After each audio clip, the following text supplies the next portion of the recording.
మాజీ ముఖ్యమంత్రి వైఎస్ జగన్మోహన్ రెడ్డిపై హోంమంత్రి వంగలపూడి అనిత తీవ్రస్థాయిలో మండిపడ్డారు. విశాఖపట్నం తెలుగుదేశం పార్టీ కార్యాలయంలో మీడియాతో మాట్లాడుతూ వైసీపీ అధినేత జగన్మోహన్ రెడ్డి డ్రామాలు ఆడుతున్నారని దుయ్యబడ్డారు. ప్రజలు 11 సీట్లతో తీర్పిచ్చినా సిగ్గు రాలేదా అంటూ ఫైర్ అయ్యారు. గతంలో ఐపీసీ కన్నా వైసీపీ కోడ్ అమలైందన్నారు.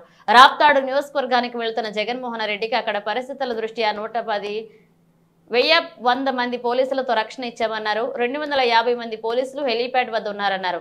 వీఐపీని తీసుకువెళ్లడానికి వీలు కాని హెలికాప్టర్ 15 నిమిషాలు ఎలా ఎగిరి వెళ్లిందని ప్రశ్నించారు. ప్లాన్ ప్రకారం ఇదంతా చేశారని అనిపిస్తుందని, వీటన్నింటిపైన విచారణ కొనసాగుతుందని తెలియజేశారు. మాట్లాడితే లా అండ్ ఆర్డర్ లేదు అంటున్నారని, గతంలో చంద్రబాబు బయటికి రాకుండా అడ్డుకున్నారని, ఎయిర్పోర్ట్ లో గూండాలను పెట్టి అడ్డుకున్నారని గుర్తు చేశారు అనిత. అదేవిధంగా ఇంటర్వ్యూలకు అటెండ్ అయ్యి కఠోరమైన శ్రమ చేస్తే తప్ప ఆ పోలీస్ చొక్కా ఒంటి మీదకి రాదు, ఆ కాకి చొక్కా ఒంటి మీదకి రాదు. అటువంటి కాకి చొక్కా నేను ఓడదీస్తాడట.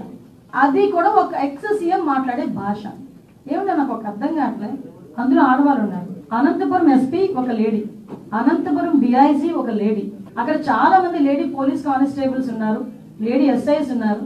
అలాంటి వాళ్ళ గురించి బట్టలు ఊడదీస్తాం అలాగే ఇలాగా మాట్లాడుతూ ఉంటే సిగ్గనిపించట్లేదా? సంస్కారమేనా అది? కనీసం ఒక సంస్కారంతో కూడిన మాట ఒక ఎక్స్ సీఎం గా మాట్లాడాలి అన్న ఇంగిత జ్ఞానం లేకుండా ఎక్కడికి వచ్చి మాట్లాడుతున్నాడు? ఇది ఒక విక్టిమ్ హౌస్ దగ్గరకు వచ్చి మాట్లాడే పరిస్థితులు. చాపర్ ఎగరటానికి విఐపీ ఉంటే ఎగరటానికి ఇబ్బంది అట. విత్ ఇన్ 14 minutes లో చాపర్ టేక్ ఆఫ్ అయిపోయింది, హ్యాపీగా వెళ్ళి ల్యాండ్ అయిపోయింది. కానీ చాపర్ లో వెళ్ళే విఐపీకి ప్రాబ్లం గానీ ఆ పైలట్ కి ప్రాబ్లం కాదా? మరి పైలట్ ఎలా వెళ్ళాడు అదే చాపర్ లో? ఒకసారి మనం ఆలోచన చేసుకోవాలి కదా ప్రజలందరూ కూడా. అదే విధంగా మీరు అబ్జర్వ్ చేసుకుంటే ఎంత అంటే ఒక క్రిమినల్ సైకాలజీ ఉన్న వ్యక్తి పొలిటికల్ లీడర్, మళ్ళీ ఎందుకు చెప్తున్నానంటే నాకే చాలా చిరాకు అనిపించింది. నిన్న ఇలా కూడా ఆలోచిస్తారా ఒక పొలిటికల్ లీడర్స్? ఇలా కూడా ఆలోచిస్తారా అసలు మనుషులు అనిపించింది. 11 గంటలకి ఇంకా మేము ఇంకా అతగాడు ల్యాండ్ అవ్వలేదు, ఏమీ అవ్వలేదు. ఫస్ట్ పోస్టింగ్ ఒకటి వస్తుంది వైసీపీ దగ్గర నుంచి.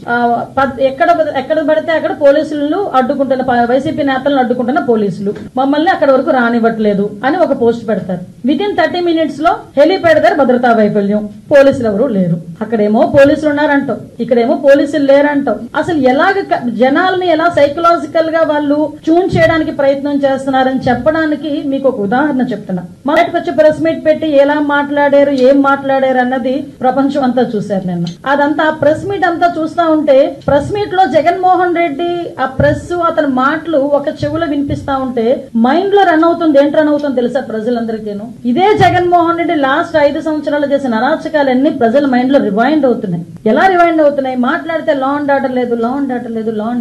అసలు నాకు అర్థం కాలేదు. ఇంతకు ముందు చంద్రబాబు నాయుడు గారు ప్రతిపక్ష నేతగా ఉండేటప్పుడు చలో ఆత్మకూరు అని చెప్పి పిలిపిస్తే నువ్వు ఇంటి దగ్గరకు వచ్చి తాళ్లు కట్టి, గేట్లకు తాళ్లు కట్టి ఆయన హౌస్ అరెస్ట్ చేసిన పరిస్థితి కూడా మర్చిపోయాడు ఆయన ఏమైనా? వైజాగ్ టూర్ పెట్టుకుంటే ఎయిర్పోర్ట్ నుంచి బయటకు రానివ్వకుండా గూండాలను పెట్టి అతని మీద దాడి చేయించిన పరిస్థితి మర్చిపోయారా జగన్మోహన్ రెడ్డి?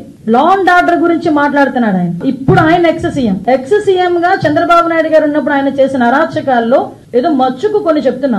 అదే విధంగా రామతీర్థాలకి రాముడు తల నరికేశారని రామతీర్థాలకి గౌరవ అప్పుడు ఎక్స్ సీఎం ఇప్పుడు సీఎం గారు చంద్రబాబు నాయుడు గారు వెళ్తే లారీలను అడ్డగా పెట్టి రోడ్డు మీద కూర్చోబెట్టే సందర్భం మర్చిపోయాడు ఆయన. ఇదే చంద్రబాబు నాయుడు గారు అమరావతి పర్యటన పెట్టుకుంటే బస్సు యాత్ర చేస్తే ఆ బస్సు మీద రాళ్లు రువితే అది భావ స్వేచ్ఛా ప్రకటన అని నీ పోలీస్ చేత ఒక రోజు మాట్లాడించిన సందర్భాన్ని మర్చిపోయాడా జగన్మోహన్ రెడ్డి? అదే విధంగా మనం ఆలోచన చేసుకుంటే ఒక పార్టీ ఆఫీస్ మీద దాడి ఏ సందర్భంలో పార్టీ ఆఫీస్ మీద దాడులు జరిగినాయంటే ఇన్ని సంవత్సరాలు స్వతంత్రం వచ్చిన తర్వాత ఒక పార్టీ ఆఫీస్ మీద దాడి జరిగింది. ఎందుకు ఇలా జరుగుతుంది? డీజీపీ ఆఫీస్ పక్కనే ఉన్న పార్టీ ఆఫీస్ మీద దాడి జరిగింది అంటే అది మాకు బీపీలు పెరిగిపోయినాయి, మా కార్యకర్తలకి బీపీలు పెరిగి చేశారు అని సాక్షాత్తు సీఎం కుర్చీలో కూర్చున్న జగన్మోహన్ రెడ్డి మాట్లాడిన తీరు జనాలు మర్చిపోయారు అనుకుంటున్నారా? అదే విధంగా మన కస్టోడియల్ టార్చర్ నేను మాట్లాడాడు. ఎవడో వీడియో చూసుకొని ఆ ఎమ్మెల్యే వీడియోలో చూపిస్తూ పోలీసులు ఇలాగ మమ్మల్ని ఇబ్బంది పెట్టారని మాట్లాడారు. ఆ సంస్కృతికి మాది కాదబ్బా. కస్టోడియల్ టార్చర్ పెట్టి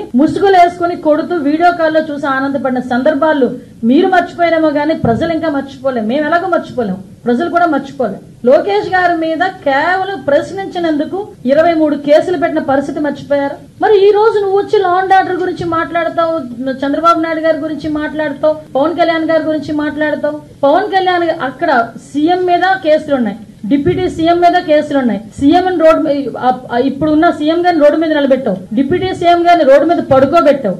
ఇప్పుడున్న స్పీకర్ గారి మీద కేసులు ఉన్నాయి, డిప్యూటీ స్పీకర్ గారికి కస్టోడియల్ టార్చర్స్ ఉన్నాయి, హోమ్ మినిస్టర్ నా మీద 23 కేసులు ఉన్నాయి. అలాంటిది చూసుకుంటే మొత్తం అందరు మినిస్టర్స్ మీద, అందరు ఎమ్మెల్యేస్ మీద, సుమారు 90% ఎమ్మెల్యేస్ మీద కేసులు ఉన్నాయి. అదో హత్యల కేసులో, కబ్జాల కేసులో, దొంగతనాల కేసులు, ఆ కేసులు, ఈ కేసులు కాదండి. కేవలం ప్రశ్నించినందుకు మా మీద పెట్టిన కేసులు ఇవన్నీ. నువ్వు ఈ రోజు వచ్చి మాట్లాడుతున్నావు.